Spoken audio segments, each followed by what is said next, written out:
Hello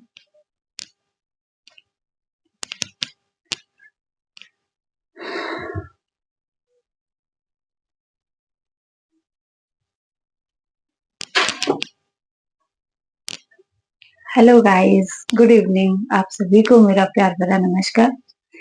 जैसा कि आप सभी को पता है कि इंग्लिश ग्रामर सीरीज का ये लेक्चर नंबर 17 है आज। और आज तक जो हम कंप्लीट कर चुके हैं वो टेंस का पूरा चैप्टर कंप्लीट कर चुके हैं, वॉइस का चैप्टर कंप्लीट कर चुके हैं। और मैंने जो इसमें आपको मटेरियल दिया वो बिल्कुल low level to high level दिया है, ठीक है। यहाँ से आगे में भी इसकी कोई एक्स्ट्रा फॉर्म नहीं है जो कि आपको एग्जामिनेशन के टाइम पे परेशान करे, ठीक है। तो आज हम शुरू करते हैं अपना नया टॉपिक और ये है नरेशन। इससे जो बेसिक हमारा रहता है इंग्लिश ग्रामर का, बेसिक में हम 3 लेते हैं, जैसे टेंस हो गया, वॉइस हो गया, नरेशन हो गया। ये पूरा खत्म हो जाएगा और फिर हम 8 पार्ट ऑफ स्पीच की ओर आगे बढ़ेंगे, ठीक है। तो शुरू करते हैं हम आज का चैप्टर, और आज है नरेशन। सबसे पहले तो आपको ये पता होना चाहिए कि नरेशन होता क्या है। तो नरेशन का मतलब, जो नरेशन है वो नरेटर वर्ड से बना है। नरेटर, नरेटर कौन होता है? कहने वाला। और उसके द्वारा जो वर्ड्स कहे जाते हैं, जो सेंटेंस कहे जाते हैं, उसको नरेशन कहा जाता है। क्लियर है? तो सबसे पहले तो नरेशन को हम क्वालिफाई करते हैं कि नरेशन होती क्या है, ठीक है। तो लिखते हैं, डेफिनेशन लिखनी है कि नरेशन क्या होता है, ठीक है। लिखेंगे the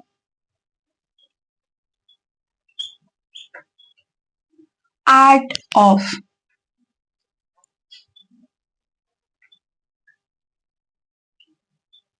reporting the words by a speaker is called narration।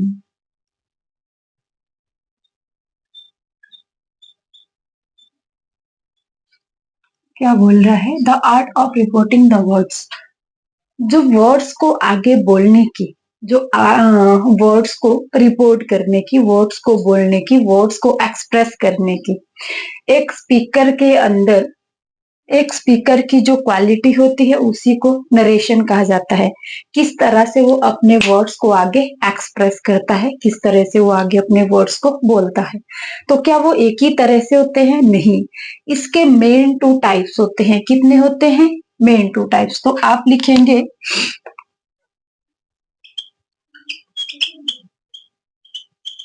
Narration है मेन मेन 2 टाइप्स। शब्दों को बयां करना या शब्दों का वर्णन करने के 2 तरीके होते हैं। कौन कौन से? एक तो आप डायरेक्ट वे पे बयां कर सकते हैं, डायरेक्ट वे पे बोल सकते हैं। दूसरा, आप इनडायरेक्ट वे पे वर्ड्स को बोल सकते हैं। कैसे? जैसे मान लीजिए डायरेक्ट वे हुआ आपका, जैसे मैं बोलती हूँ कि मेरे सारे स्टूडेंट्स बहुत अच्छे स्टूडेंट है, ठीक है। जब आप आगे जाके, जैसे मान लीजिए क्लास खत्म होती है और आप बोलेंगे कि मैम ने, आप आगे जाके जो अपने फ्रेंड्स को है या पेरेंट्स को है, किसी के साथ भी बात करते हैं, तो आप क्या बोलेंगे कि मैम अपनी क्लास में भी ये बोल रही है कि उनके जितने भी सारे स्टूडेंट है वो बहुत अच्छे हैं। तो यहाँ पे मैंने क्या बताया था कि मेरे सारे स्टूडेंट्स बहुत अच्छे हैं, और वहां पे जाके आपने क्या बताया कि उनके सारे स्टूडेंट बहुत अच्छे हैं। 2 टाइप हुए ना। एक तो तब जब मैंने आपसे बात की, मैंने बिल्कुल डायरेक्ट वे पे बात की थी, और जब आपने उन्हीं शब्दों को किसी दूसरे के पास बताया तो तब तो मैं डायरेक्टली नहीं थी, तब तो आपने उसे इनडायरेक्ट वे पे बताया, ठीक है। तो 2 तरीके होते हैं बेटा। एक वो जो मैं आपको बोल रही हूँ, ये डायरेक्ट हो गया। जब मेरे कहे गए वर्ड्स आप किसी दूसरे व्यक्ति के पास बोलेंगे तो उसको इनडायरेक्ट वे कहा जाता है। तो नरेशन या वर्ड्स जो हम बोलते हैं वो कितने तरीके से? 2 तरीके से। एक तो डायरेक्ट वे पे, दूसरा इनडायरेक्ट वे पे। समझ आया सभी को? क्लियर है? चलो लिखते हैं इसके 2 टाइप्स कौन कौन से होते हैं। तो 2 टाइप्स में आपका एक है direct narration.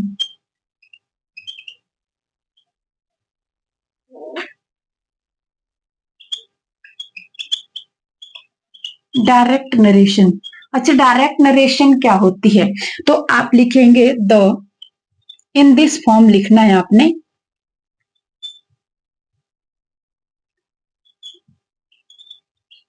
In this form of narration the actual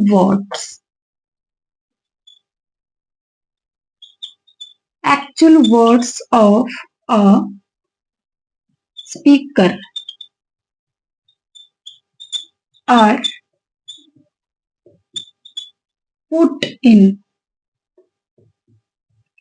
quotes। quotes तो जानते हैं ना, इसको बोला जाता है बेटा कोट्स। ठीक है, क्या बोल रहा है कि जब हम डायरेक्ट नरेशन की बात करते हैं तो इस फॉर्म में जो किसी के द्वारा कहे गए वर्ड्स है उनको हम किस में रखते हैं, कोट्स में रखते हैं। आपने देखा होगा, मान लीजिए कोई सा सब्जेक्ट भी आप पढ़ते हैं और आप स्पेसिफिक एक डेफिनेशन पढ़ते हैं, ठीक है। जैसे मान लीजिए डेमोक्रेसी की आप डेफिनेशन पढ़ते हैं, मान लीजिए अब्राहम लिंकन की आप पढ़ते हैं, जो उन्होंने बोला था कि लोगों का लोगों के द्वारा किया गया शासन ही लोकतंत्र कहलाता है, लोगों का लोगों के लिए और लोगों के द्वारा, इस टाइप से कुछ डेफिनेशन उनको कोर्ट्स के अंदर रखा जाता है। क्यों? क्योंकि वो किसी एक व्यक्ति के द्वारा कहे गए वर्ड्स होते हैं। तो जो एक व्यक्ति के द्वारा डायरेक्ट कहे गए वर्ड्स है उनको किसके अंदर रखा जाता है, कोर्ट्स के अंदर रखा जाता है। और जो कोर्ट्स के अंदर जब उसको रखा जाता है तो उसको नरेशन कौन सी बोलेंगे, डायरेक्ट नरेशन कहा जाता है। ठीक है। अच्छा, दूसरा टाइप भी हमने पढ़ा था कि दूसरे टाइप की भी एक नरेशन है, तो उसमें आपके पास कौन सी वाली है, इनडायरेक्ट नरेशन। अब इनडायरेक्ट नरेशन में क्या होता है, in this form of narration the actual words of a speaker are transformed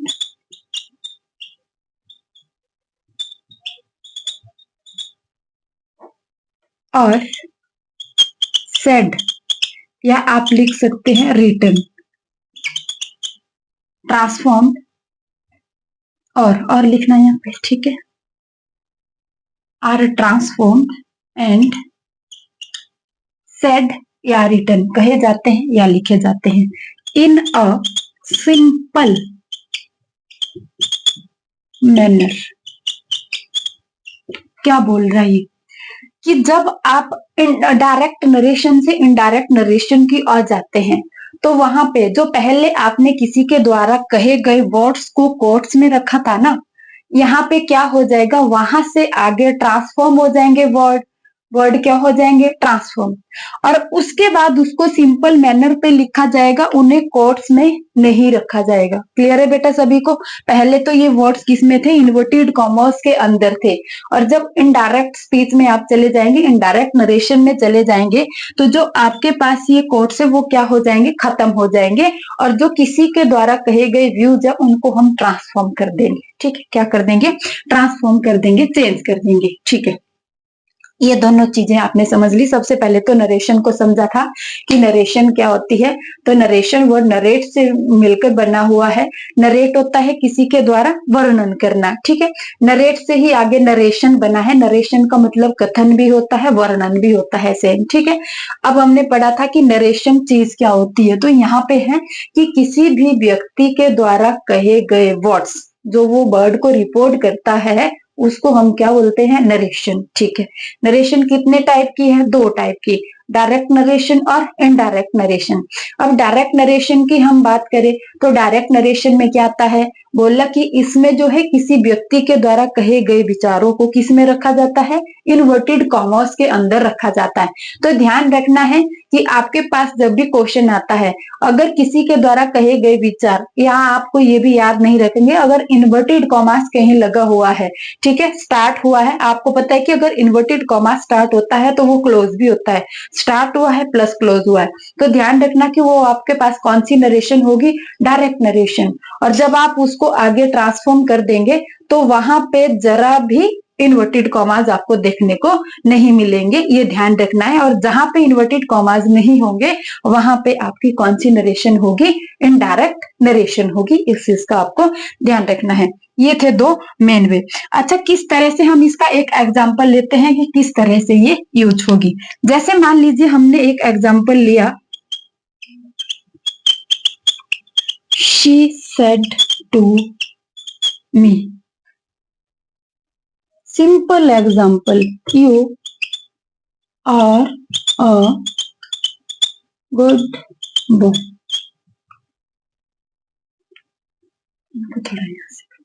clear है। अब आपने क्या देखा कि शी सेड टू मी, मैं बोल रही हूं अपने लिए कि शी सेड टू मी, उसने मुझसे कहा, क्या कहा, you are a good boy. Clear है, क्या बोला, you are a good boy. तो जिसने जो विचार बोले थे, अगर उसके वो एक्चुअल वर्ड है जो उसके द्वारा बोले गए हैं, तो उनको हम किस में रखेंगे, इन्वर्टेड कॉमर्स के अंदर रखेंगे। किसके अंदर, इन्वर्टेड कॉमर्स के अंदर। तो अगर यहाँ पे इन्वर्टेड कॉमर्स लगे हैं तो इसको हम कौन सी नरेशन बोलेंगे, डायरेक्ट नरेशन बोलेंगे। क्लियर है। और जब हम इसको आगे कन्वर्ट कर देंगे तो हम उसको कौन सी नरेशन बोलेंगे, इनडायरेक्ट नरेशन बोलेंगे। कैसे, जैसे हमारे पास यहाँ पे है, इसको हम चेंज कर देते हैं, सिखाएंगे कि कैसे चेंज हुआ, क्यों हुआ, क्यों। हम यहाँ पे लिखते हैं, शी टोल्ड मी दैट। अब क्या करना है, इसको इनडायरेक्ट नरेशन में ले जाना है और यहां से आपके पास चेंज हो जाएंगे, ये इन्वर्टेड कॉमर्स को हम चेंज कर देंगे। ठीक है, दैट, ये यू है तो हम लिखेंगे I was a good boy.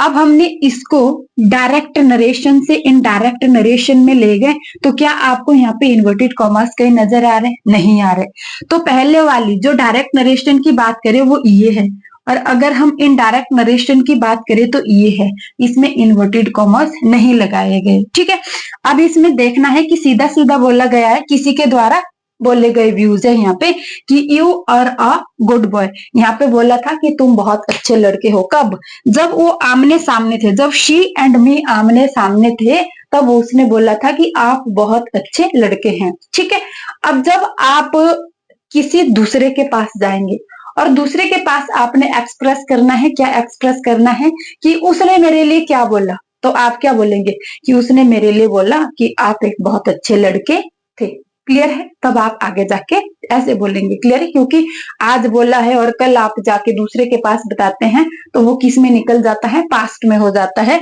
तो आप बोलेंगे कि I was a good boy. Clear है, इतना। अभी फिलहाल मैंने आपको इतना ही पढ़ा है कि डायरेक्ट नरेशन क्या है और इनडायरेक्ट नरेशन क्या है। ये रूल्स आपको लिखने हैं तो एक स्क्रीनशॉट आप ले सकते हो।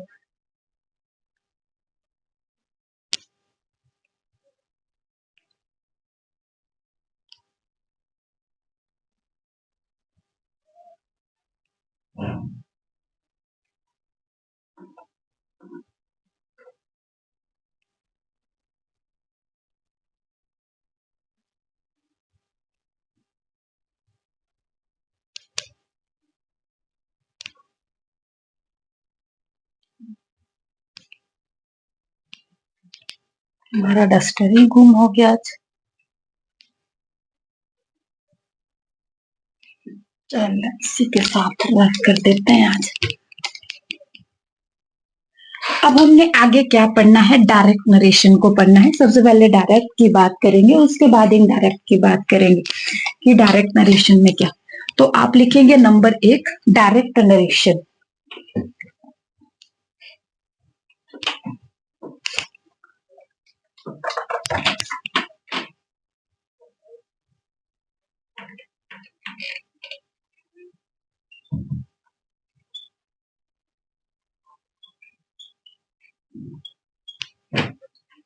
डायरेक्ट नरेशन, आपको ध्यान रखना है, अगर रूल आप नहीं समझेंगे, अगर रूल आपको नहीं आएंगे तो नरेशन है बेटा, ये इतना ऊपर ऊपर से भी इसको नहीं लेना। इसमें पता ही नहीं रहता कि कब कहाँ चेंज हुआ और क्या चेंज हुआ, ये कैसे चेंज हुआ, ये कैसे चेंज हुआ। तो रूल्स मैं बता रही कि जिसने रूल्स अच्छे से पढ़ लिए उसको आगे जरूरत भी नहीं पड़ेगी कि किस तरह से चेंज किया, कैसे हुआ, क्या हुआ, आप खुद ही इसको आराम से चेंज कर देंगे। जिसको रूल्स का कोई अता पता नहीं होगा, तो मैं बता रही कि नरेशन इतना इजी टॉपिक नहीं है, इसका नहीं रहता पता ही नहीं कि कहाँ से शुरू हुआ कहाँ खत्म हुआ। ठीक है, तो ध्यान रखना डायरेक्ट नरेशन। अब डायरेक्ट नरेशन आपने पढ़ी थी, कौन सी पढ़ी थी, क्या लिखा था हमने एग्जाम्पल के वे पे, पता नहीं अगर ये लिखा था, इसको थोड़ा सा नीचे लिखते हैं।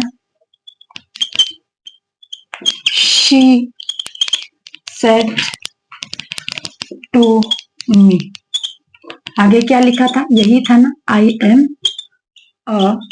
यू आर ए था, you are a good boy, inverted commas. देखो बेटा आपको दिख रहे होंगे, इसको हमने कौन सी नरेशन बोला था, डायरेक्ट। यहाँ पे ध्यान से सुनना है, बिल्कुल माइंड लगा के, ठीक है, लिखना भी बाद में, पहले वीडियो को देख लो, क्लास को देख लो, उसके बाद आप थोड़ा सा रिकैप करके अगर आपको लिखना होगा लिख लेंगे। इसमें दो पार्ट है, एक दो, दिख रहे ना, दो पार्ट है। और नरेशन अगर मैं पूरी पूछूंगी कौन सी है, तो आप बता देंगे कि ये डायरेक्ट नरेशन है। क्लियर है, तो यहां देखना है कि डायरेक्ट नरेशन के कितने पार्ट होते हैं। तो हम लिखेंगे डायरेक्ट नरेशन है डिवाइडेड further into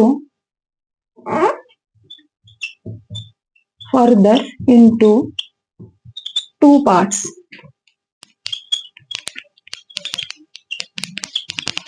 और अगर टू पार्ट्स में डिवाइड होती है तो दो पार्ट इसके कौन कौन से हैं, एक दो। इस वाले पार्ट का क्या नाम है, इस वाले पार्ट का क्या नाम है, याद रखना इस वाले पार्ट का नाम है बेटा रिपोर्टिंग वर्ब।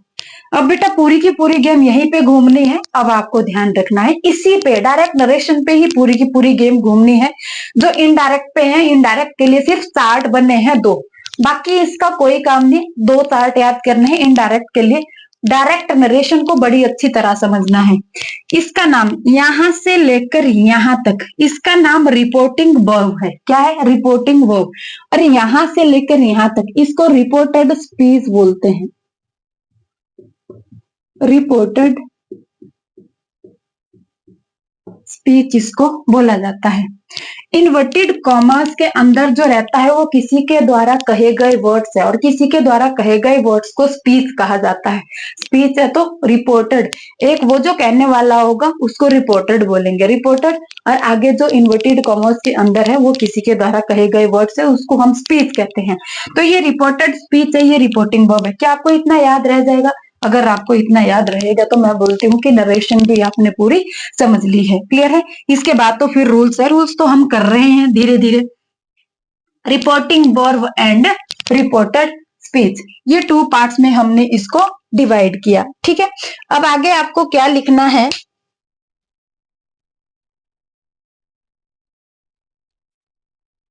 अब यहां से आप लिखेंगे basic rules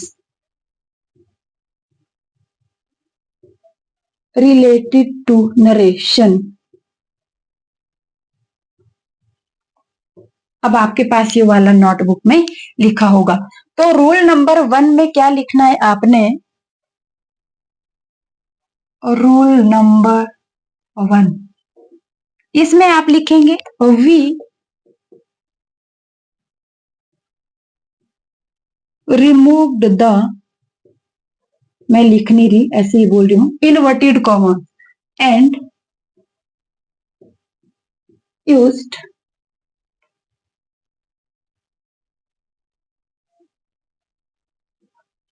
conjunction that at the place of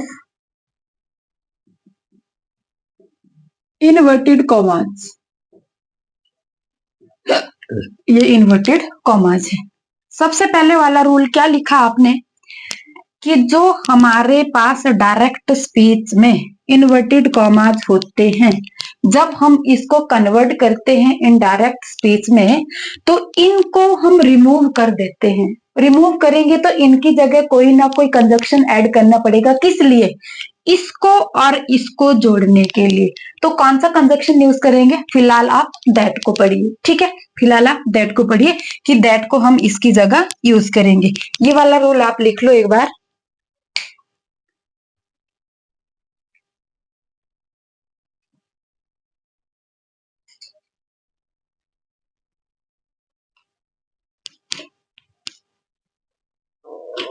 मे भी आपने ये रूल लिख लिया होगा। बेटा मोस्ट इंपोर्टेंट पार्ट है, अब आपने याद रखना है। अब लिखो रूल नंबर 2। रूल नंबर 2 यहां से लिखते हैं। मैं इस वाले एग्जांपल को ऊपर कर देती हूँ, तब नीचे रूल लिखेंगे।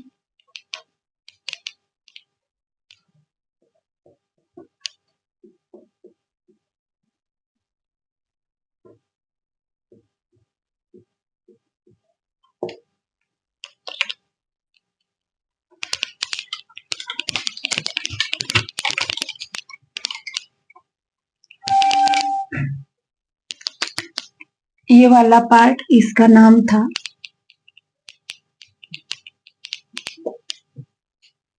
रिपोर्टिंग वर्ब, और ये वाला जो पार्ट है यहां से यहां तक का, इसका नाम था रिपोर्टेड स्पीच। रोल नंबर 1 आपने लिखा था रिपोर्टेड स्पीच, लिखेंगे रूल नंबर 2। अब इसमें क्या होता है कि जो बेटा आपके पास ये वाला सेंटेंस है ना, ये वाला, ये चेंज हो जाता है पूरी तरह से।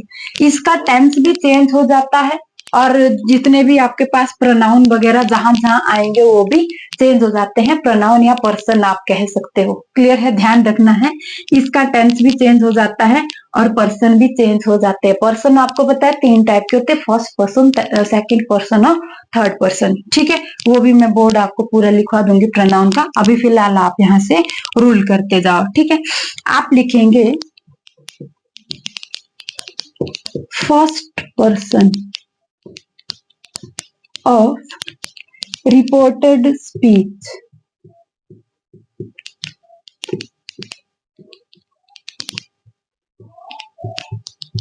will be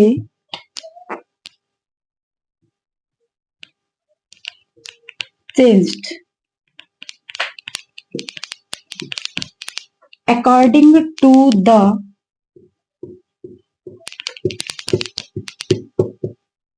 subject of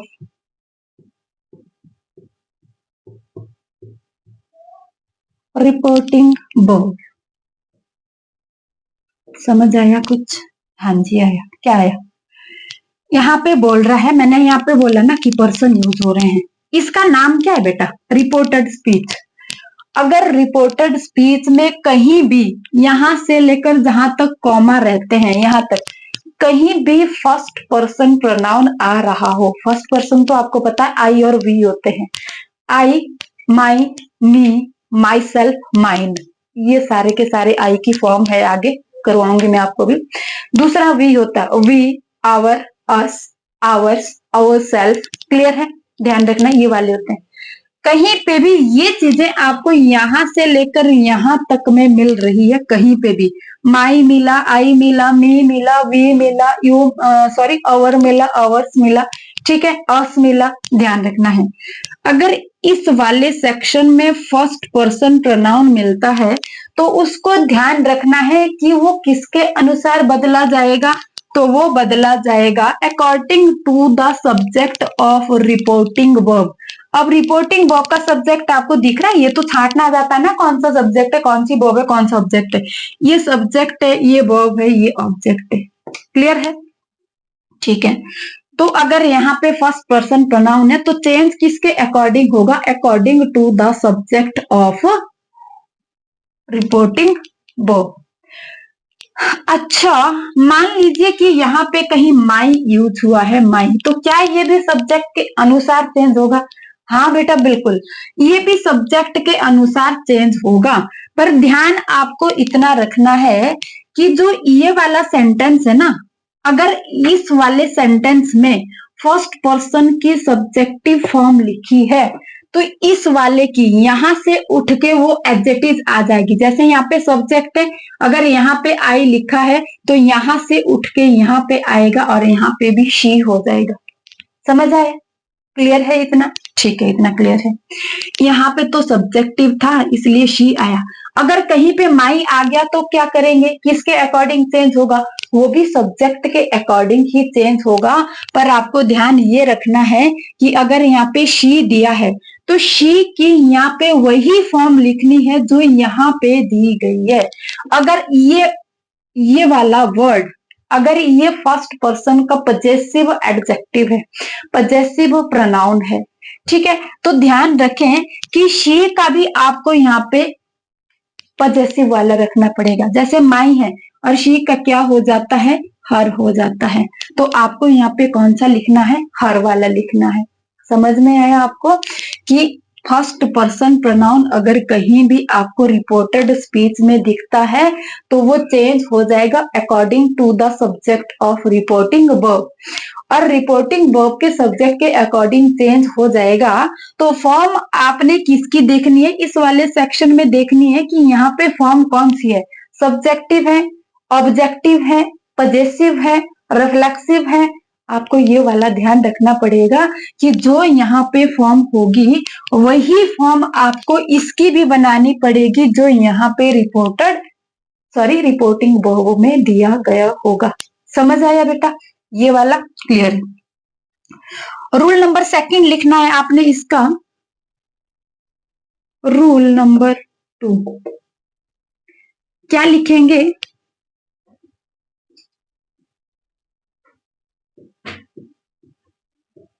second person of the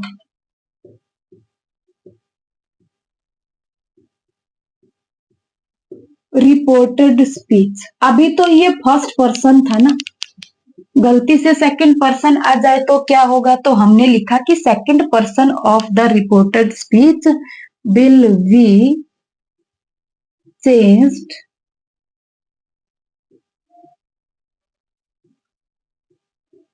according to the object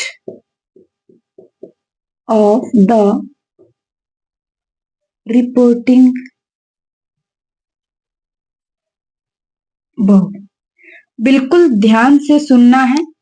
अगर आप इसको होच पोच के साथ सुनेंगे, किसी काम करते हुए सुनेंगे तो ये वाला काम नहीं चलेगा, ये थोड़ा सा आपको अटपटा लगेगा और आप टॉपिक ही छोड़ देंगे। ये बात ध्यान रखना है। जिनको आज तक समझ नहीं आया है, जिन्होंने किया भी है समझ नहीं आया है, उनका यही मेन रीजन है कि उनको रूल्स ही समझ नहीं आए, आगे का वो नहीं कर पाएगा। ये 101% सही बात है। चलो मैम, फर्स्ट पर्सन तो आपने बता दिया, समझ भी आ गया कि सब्जेक्ट के अकॉर्डिंग चेंज होता है। बस फर्क क्या है? इतना सा फर्क है कि फॉर्म देखनी है हमें कि सब्जेक्टिव है, ऑब्जेक्टिव है, पॉजेसिव फॉर्म है। अभी मैं बोर्ड बना दूंगी प्रोनाउन का भी, ये सब्जेक्टिव फॉर्म है, ये पॉजेसिव है, ये सारी मैं लिखवा दूंगी। ठीक है, टेंशन मत लो। ये तो बता दिया। अगर यहाँ पे कहीं पे सेकंड पर्सन हुआ, सेकंड पर्सन तो आपको पता है ना, एक ही है बेचारा शरीफ सा, कौन सा? यू, यूर, योर्स, यू की यही सारी फॉर्म होती है। योर सेल्फ रहता है रिफ्लेक्सिव में। क्लियर है? इतनी सी फॉर्म होती है यू की। अगर यू की कहीं भी फॉर्म इस वाले सेंटेंस में आ जाती है, जैसे ये वाला, ये आपको दिख रहा है यहाँ पे यू है, ये यूज हुआ है। क्लियर है? यू, अब यू यूज हुआ है तो ये सेकंड पर्सन है। हाँ जी, ये सेकंड पर्सन है। ठीक है, अगर इस वाले सेक्शन में कहीं सेकंड पर्सन आ जाता है तो वो किसके अकॉर्डिंग चेंज होगा? तो हमने बता दिया ना कि object of the reporting verb है ना, यहाँ पे ऑब्जेक्ट दिया हुआ, एक सब्जेक्ट के अकॉर्डिंग हो रहा था, दूसरे के लिए ऑब्जेक्ट मिल गया। क्लियर है? ठीक है, अच्छा ठीक है। अब यहाँ पे आपको देखना है कि यहाँ पे तो ये सब्जेक्टिव फॉर्म में है, तो कौन से फॉर्म में लेंगे आप? यहां से यहाँ को सब्जेक्टिव में ही लेना पड़ेगा ना, बताया था। यहाँ पे मी कौन से फॉर्म में है? तो ये तो ऑब्जेक्ट है। अगर ये ऑब्जेक्ट है तो फॉर्म में भी ऑब्जेक्टिव में है। तो अच्छा मैम, फिर हमें क्या इसका सब्जेक्टिव फॉर्म बनानी पड़ेगी? जरूर बेटा, आपको कौन सी फॉर्म बनानी पड़ेगी? आपको इसकी सब्जेक्टिव फॉर्म बनानी पड़ेगी। मैम वो तो हमें आती है आपको कौन सी फॉर्म होती है? मी की सब्जेक्टिव, मैम वो तो आई होती है। तो क्वेश्चन भी आपका सही हो गया। आप यहाँ पे यू की जगह क्या करेंगे? आई लगाएंगे, क्योंकि ये सेकंड पर्सन था ना बेटा जी, तो यहां से ये चेंज होना था according to the object of reporting verb. इसीलिए आपने यहाँ पे ये सब्जेक्टिव फॉर्म में है यू, तो मी की भी आपको कौन सी फॉर्म बनानी पड़ेगी? सब्जेक्टिव फॉर्म बनानी पड़ेगी। तो मैम हमने बना दी, वेरी गुड, क्लियर है। तो यहाँ पे यू की जगह क्या आना है? आई आना है। क्लियर है, बिल्कुल आई आना है, एकदम करेक्ट है, क्लियर है। मान लीजिए आपके पास यहाँ पे ये जहाँ पे बॉय लिखा है, यहाँ पे ये यू लिखा है, और ये आपको पता है कि ये यहाँ पे ऑब्जेक्ट लिखा जाता है यू है।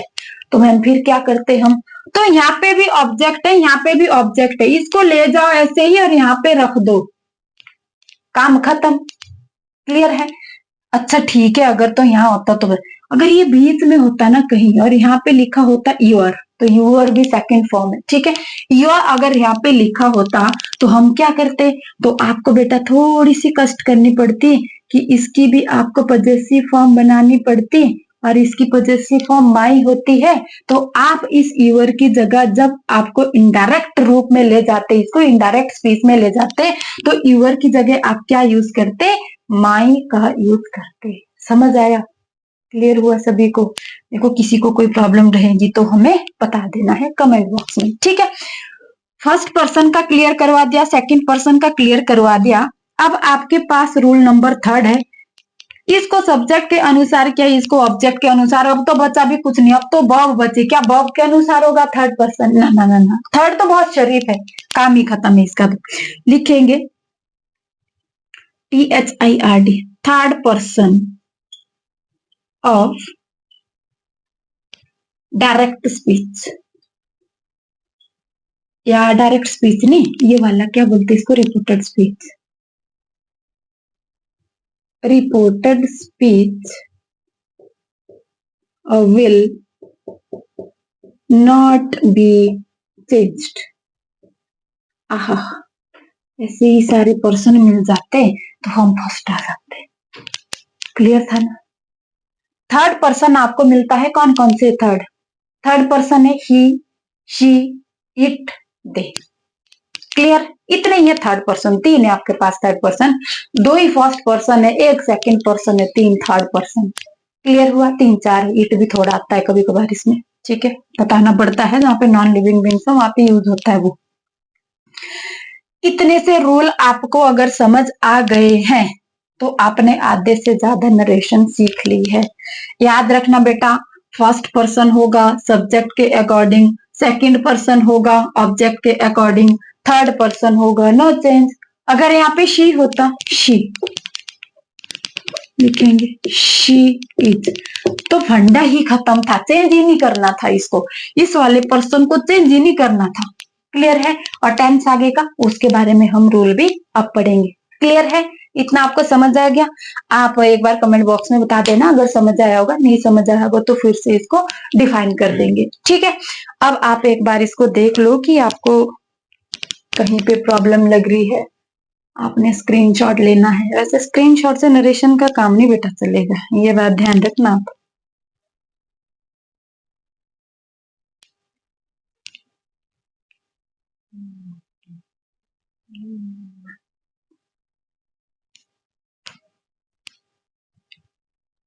नोट्स तो आप जितने खुद से बनाएंगे वो ठीक होते हैं बेटा। अब थोड़ा सा आगे बढ़ते हैं। ये तो पर्सन के रिगार्डिंग आप अभी पढ़ रहे थे कि जो प्रोनाउन रहते हैं वो किस तरह से चेंज होते हैं, और थोड़ा टेंस के बारे में भी पढ़ लेते हैं।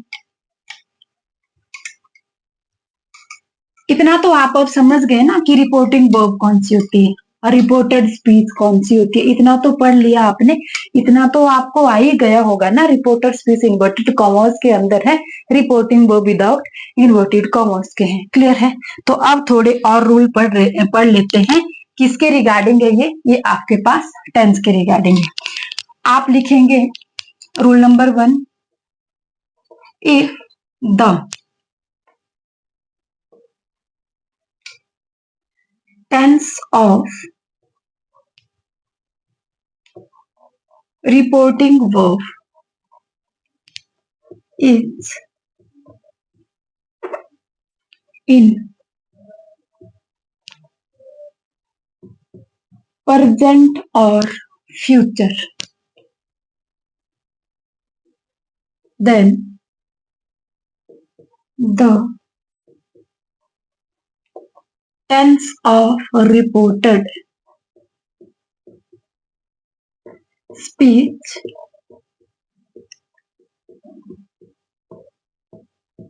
will not be changed.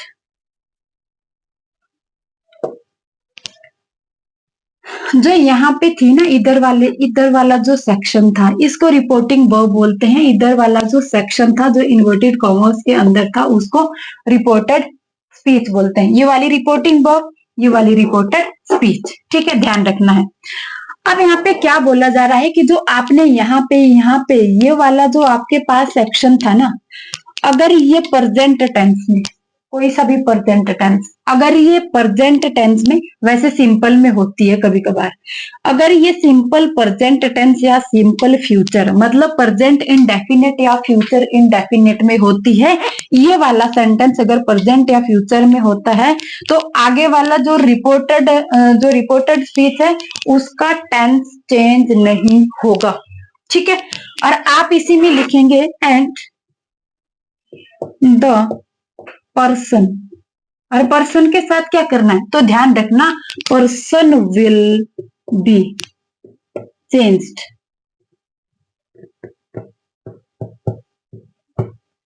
According to the rules. जो आपने अभी पढ़े हैं पीछे उनके अकॉर्डिंग चेंज हो जाएगी। क्या? पर्सन चेंज होंगे ही होंगे। टेंस की बात बोल रही हूं कि अगर यहाँ पे आपका अगर reporting verb simple present tense में या सिंपल फ्यूचर टेंस में है तो the tense of reported spell will not be changed. तो आगे का जो आपके पास ये वाला है जिसको हम रिपोर्टेड स्पीच बोलते हैं, इसका टेंस चेंज नहीं होगा, ध्यान रह जाएगा। ठीक है, अब रूल नंबर 2 लिखेंगे। Rule 2. If the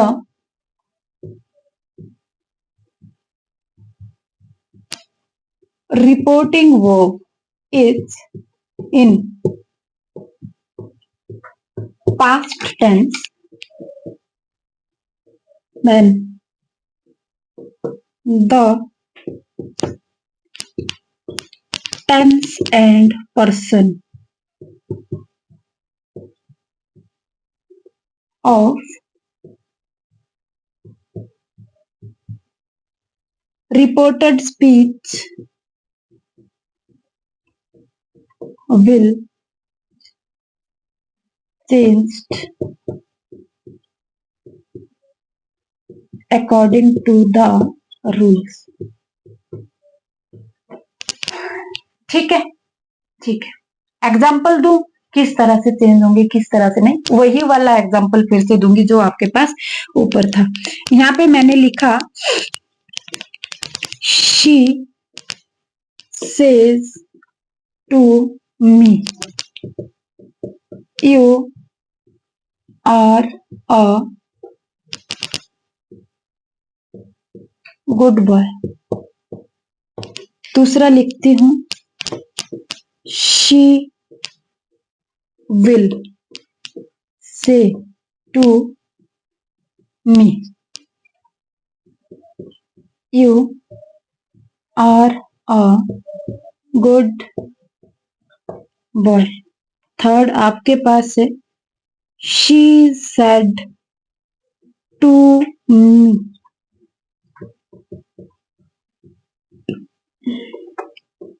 you are a good boy.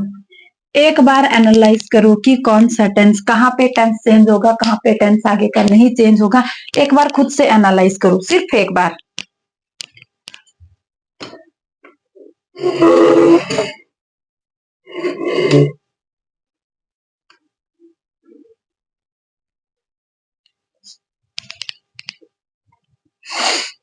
पे देखो बेटा, ये वाला है शी सेज टू मी। मुझे बताना है कि ऐसा कौन सा टेंस होता है जिसमें हम वर्ब की फर्स्ट फॉर्म के साथ एस और ईएस का यूज करते हैं। क्लियर। दूसरा वो वाला टेंस बताना है जिसमें आप विल और शैल का यूज करते हैं, वो वाला कौन सा होता है वो बताना है। और तीसरा बताना है कि ऐसा कौन सा टेंस होता है जिसमें आप वर्ब की सेकंड फॉर्म का यूज करते हैं। पढ़ाया है ना आपको अच्छी तरह से, इतना डीप पढ़ाया है मैंने। ये सारे के जितने भी रूल होते हैं ना, इतने आपको ना बुक्स में मिलेंगे, ना यूट्यूब में मिलेंगे, ना एकेडमीज में मिलेंगे। मैंने बता दिया ना, गूगल बाबा आपको इतने सारे रूल्स देगा जितने मैंने आपको इन वीडियोस में दिए हैं। आपको ये लगेगा 16 वीडियोस पढ़नी पड़ेगी एक्टिव पैसिव के लिए या टेंस के लिए, तो मैं ये भी बोल रही हूँ कि अगर आप ये सारी क्लासेस देख लेंगे ना, तो आपको किसी भी बुक या गूगल बाबा पढ़ने की जरूरत या यूट्यूब चैनल पढ़ने की जरूरत भी नहीं रहेगी। ये 101% श्योरिटी के साथ कहती हूँ कि मैंने आपको रूल्स सारे के सारे दिए बिल्कुल परफेक्शन के साथ और इजी मैनर में उनको एक्सप्रेस करने की कोशिश की है, एक्सप्लेन करने की कोशिश की है। समझ आया। तो यहाँ पे आपको अगर एस और ईएस की करेंगे बात, तो आपको पता प्रेजेंट इंडेफिनिट टेंस होता है। विल शैल की बात करेंगे तो आपको पता है कि फ्यूचर इंडेफिनिट टेंस होता है। अगर वर्ब की सेकंड फॉर्म की हम बात करते हैं तो ये भी आपको पता है कि ये कौन सा होता है, पास्ट इंडेफिनिट टेंस होता है।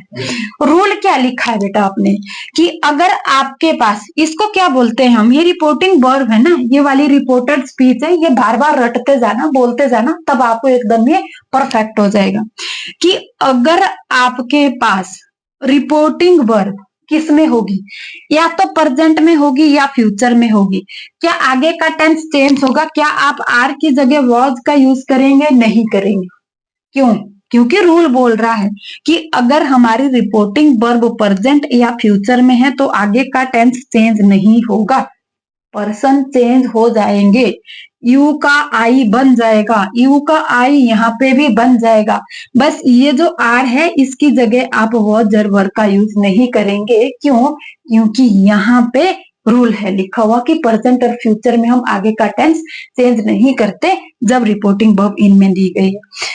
अगर रिपोर्टिंग वर्ब पास्ट टेंस में हो तो आगे का टेंस जो आपका रिपोर्टेड स्पीच का टेंस है, इसके पर्सन भी चेंज हो जाएंगे, टेंस भी चेंज हो जाएगा, सब कुछ चेंज हो जाएगा। कैसे? यू का आई भी बन जाएगा और आर का आपके पास वॉज भी बन जाएगा, क्योंकि टेंस भी चेंज करना है तभी चेंज होगा। ये वाला आपको ध्यान रखना है, ये बहुत इंपॉर्टेंट है। आपको स्क्रीनशॉट लेना है तो लीजिए, अदरवाइज हमें आगे बढ़ना है।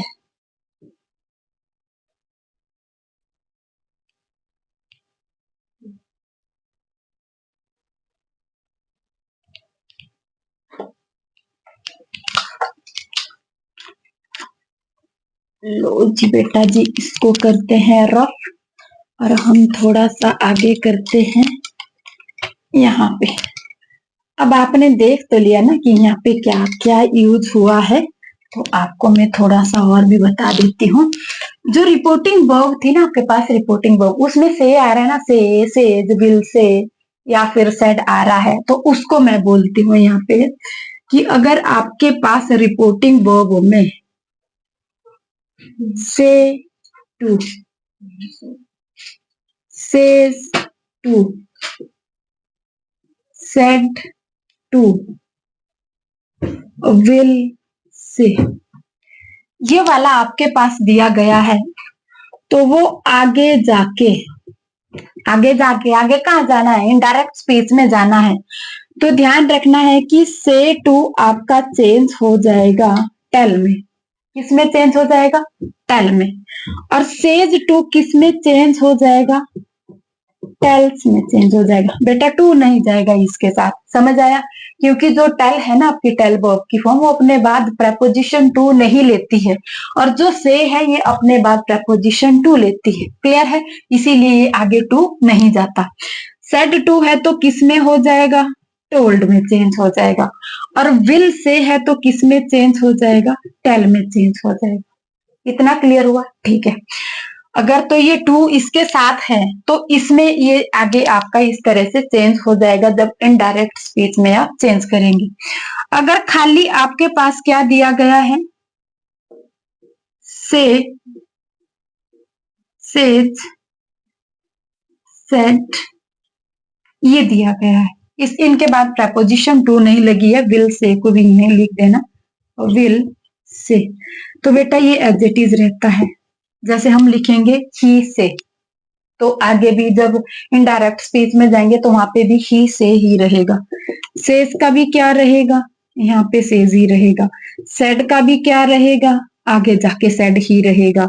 और विल से का भी क्या रहेगा, आगे जाके विल से ही रहेगा। कब, जब इनके बाद प्रपोजिशन टू नहीं लगी है। क्लियर हुआ?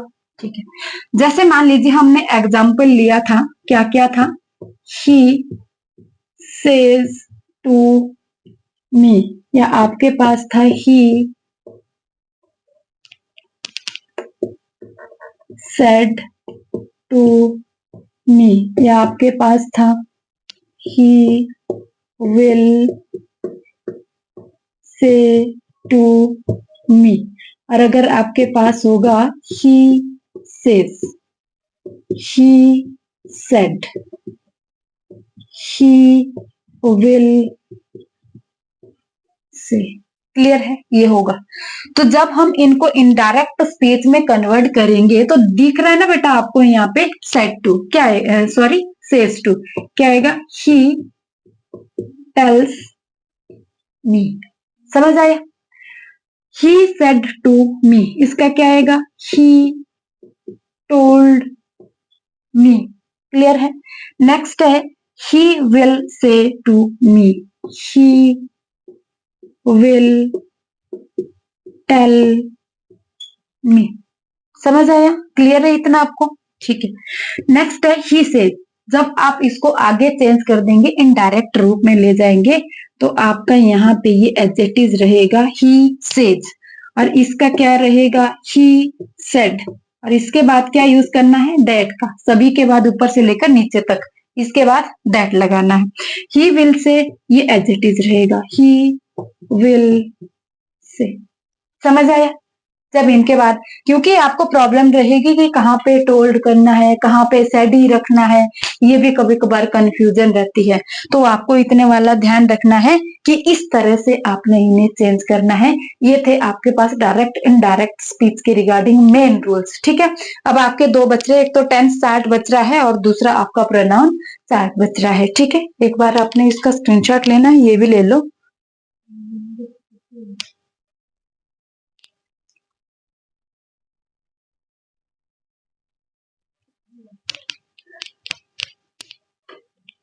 अब आगे पहले कौन सा चार्ट बनाऊं, टेंस चार्ट बनाओ कि प्रोनाउन चार्ट बनाओ, है प्रोनाउन चार्ट बनाते हैं पहले, कोई बात नहीं। आप लिखेंगे pronoun chart for narration, pronoun chart for narration.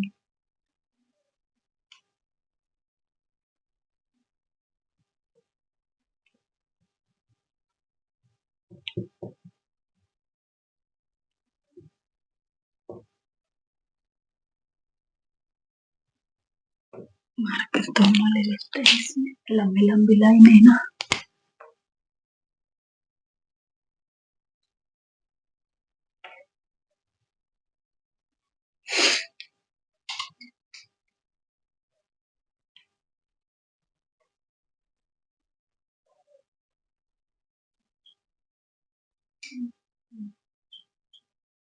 First person,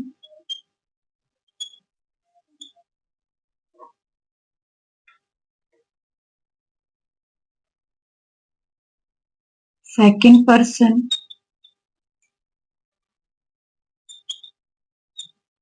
third person.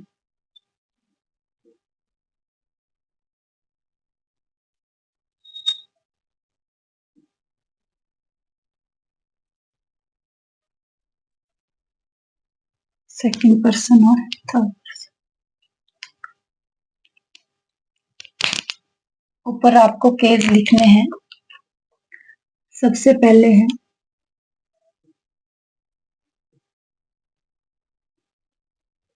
ये सब्जेक्टिव है, और इसी को नॉमिनेटिव भी कहा जाता है, तो कंफ्यूज नहीं होना है, सब्जेक्टिव या नॉमिनेटिव केस। उसके बाद लिखेंगे पजेसिव।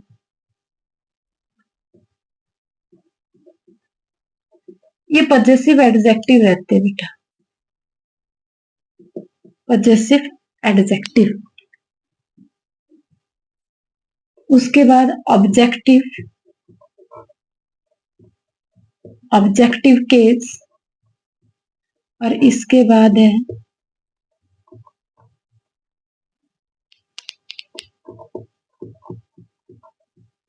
Reflexive case. अब लाइन डालते जाओ इनके बीच, ऐसे करके, ऐसे करके, ऐसे डाल। फर्स्ट पर्सन की बात करें तो फर्स्ट पर्सन कितने हैं आपके पास? 2 है। कौन से हैं? एक आई है, दूसरा वी है। ये इनकी सब्जेक्टिव फॉर्म है, ठीक है, सब्जेक्टिव है। अब एक पजेसिव एडजेक्टिव होता है, दूसरा पजेसिव प्रोनाउन होता है। तो मैं यहाँ पे लिख देती हूँ, पजेसिव प्रोनाउन भी बताऊंगी और पजेसिव एडजेक्टिव भी बताऊंगी। आई का पजेसिव एडजेक्टिव जो रहता है ना, यहाँ पे ध्यान रखना, ये वाले एडजेक्टिव है इधर वाले, और इधर वाले प्रोनाउन लिखूंगी, ठीक है। आई का जो पजेसिव केज है, जो पजेसिव प्रोनाउन है, वो माई रहता है, और वी की बात करेंगे तो आवर रहता है। और पजेसिव एडजेक्टिव की हम बात करेंगे तो आई का माइन होता है, MINE, और आवर का आवर्स होता है। इसमें अपोस्ट्रॉफी एस नहीं है, एस इसी के साथ जुड़ा हुआ है। ऑब्जेक्टिव केस की बात करेंगे, आई का मी है और वी का US पास वाला है। रिफ्लेक्सिव की बात करेंगे, माई सेल्फ, और यहाँ पे आवर सेल्फ हो जाएगा। ये है बेटा आपके फर्स्ट पर्सन यहां से लेकर वहां तक। क्लियर हुआ? ठीक है। नेक्स्ट हम बात करेंगे सेकंड पर्सन की। तो सेकंड पर्सन आपके पास एक ही है, यू। यू की पजेसिव एडजेक्टिव की बात करेंगे तो यूर है, और पजेसिव प्रोनाउन की बात करेंगे तो इसका भी यूर्स हो जाता है। ऑब्जेक्टिव केस जिसका यू ही रहता है, और रिफ्लेक्सिव केस की बात करेंगे तो योरसेल्फ कहते हैं। क्लियर है? थर्ड पर्सन की बात करेंगे, ही, शी, इट, दे, ठीक है। ही का पजेसिव एडजेक्टिव हिज रहता है, हिज, ठीक है। और पजेसिव केस की बात करेंगे तो इसको भी हिज ही बोला जाता है, थोड़ी सी आवाज हिस दे देते हैं। क्लियर है? इसका हिज ही रहता है, इसका भी हिज रहता है। और नेक्स्ट आपके पास हर है, हर, और इसका पजेसिव केस इसके बाहर लगती है, हर्ष रहता है, HERS। क्लियर है? किसका बोला मैंने? ये इसका था, ये इसका था, थोड़ा ऊपर हो गया, नीचे कर देते हैं। शी का क्या आएगा? हर। पजेसिव एडजेक्टिव क्या आएगा? हर्ष आएगा। इट का बेटा इट ही रहता है और इट्स रहता है, ठीक है। दे का देयर और देयर्स रहता है। क्लियर है? अब इसकी ऑब्जेक्टिव केस की बात करेंगे, ही का हिम होता है, शी का हर ही रहता है, इट का इट ही रहता है, और दे का देम रहता है। रिफ्लेक्सिव केस में हिमसेल्फ, हरसेल्फ, इटसेल्फ, और देम का देमसेल्फ, दे का देमसेल्फ रहेगा। ये है आपके पास प्रोनाउन चार्ट। ये प्रोनाउन चार्ट आपको बिल्कुल लर्न होना चाहिए, तभी आप कर सकते हैं। अगर आपको ये पता नहीं है कि आपके पास फर्स्ट पर्सन के रिगार्डिंग, मान लीजिए कहीं पे मी आया है और वहीं पे रिपोर्टिंग वर्ब में आगे आपके पास शी दिया गया है, अगर शी का यही नहीं पता कि इसकी ऑब्जेक्टिव फॉर्म हर होती है तो कैसे चेंज करेंगे? ये तो लर्न करने वाली बातें हैं, ये तो आपको लर्न करना पड़ेगा। इसमें मैं आपकी जरा भी सहायता नहीं कर सकती हूँ बेटा जी। क्लियर है आपको? ठीक है, ये वाला आपको क्या करना है, लर्न। आपको स्क्रीनशॉट लेना है, जल्दी ले लीजिए, मुझे टेंस का चार्ट भी बनाना है। आज हम खाली रूल ही रूल को एक्सप्रेस करेंगे, कल से मैं एग्जाम्पल डालना शुरू करूंगी। ठीक है जी। और मैंने बता दिया नरेशन के लिए ये रूल्स बहुत इंपॉर्टेंट रहते हैं, ये आपको ध्यान रखना है। अब नेक्स्ट लिखेंगे टेंस पार्ट फॉर नरेशन। अब मैं ये नहीं बताऊंगी आपको कि प्रेजेंट में ऐसी यस आता है, पास्ट में सेकंड फॉर्म आती, डायरेक्ट लिख दूंगी क्योंकि बहुत मैंने इसको रिपीट कर दिया है। समझ आया आपको? 16 लेक्चर है पढ़े हुए टेंस के और एक्टिव पैसिव के, काफी होते हैं, बहुत ज्यादा होते हैं। 9 लेक्चर तो शायद टेंस ही टेंस के होने। लिखेंगे tense chart for narration, tense chart for narration. अब टेंस चार्ट की हम बात करेंगे तो आपको लिखना है, यहाँ पे लाइन देना है, यहाँ पे लिखना है डायरेक्ट स्पीच या नरेशन लिखना, इनडायरेक्ट स्पीच। क्लियर है? ठीक है। डायरेक्ट स्पीच में, अगर डायरेक्ट स्पीच में आपके पास टेंस प्रेजेंट इंडेफिनिट का है, present indefinite,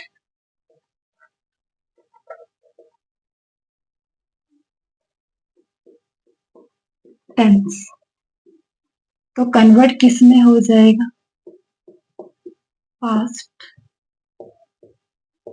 indefinite tense. Number 1। Number 2, अगर प्रेजेंट कंटिन्यूअस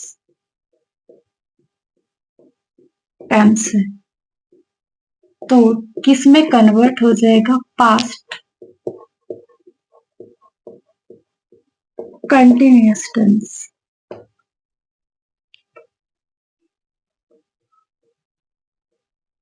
अगर प्रेजेंट परफेक्ट है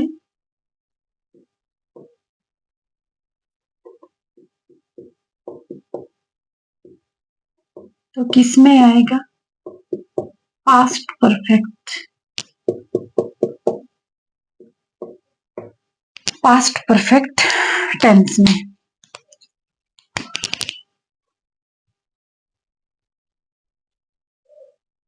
अगर प्रेजेंट परफेक्ट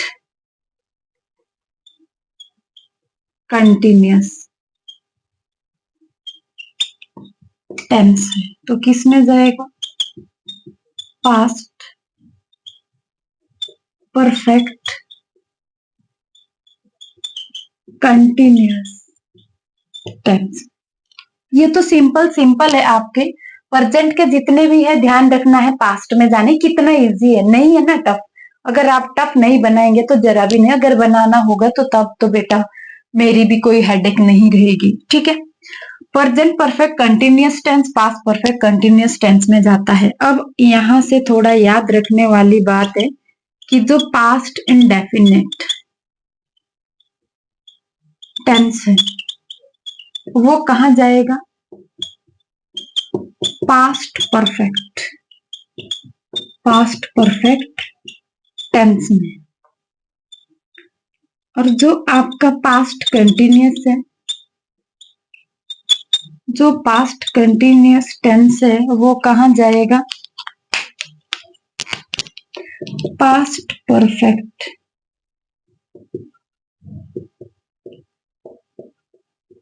कंटिन्यूअस टेंस में जाएगा। क्लियर है?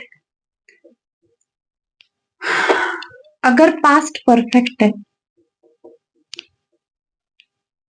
तो किस में रहेगा, पास्ट परफेक्ट टेंस में। और अगर past perfect continuous, past perfect continuous है तो किस में रहेगा, ये भी पास्ट परफेक्ट कंटिन्यूअस टेंस में ही रहेगा। 7 8 और यहाँ पे लिखेंगे ऑल फ्यूचर टेंस, या आप लिख सकते हैं will. All future tense will shall आता है ना, विल बी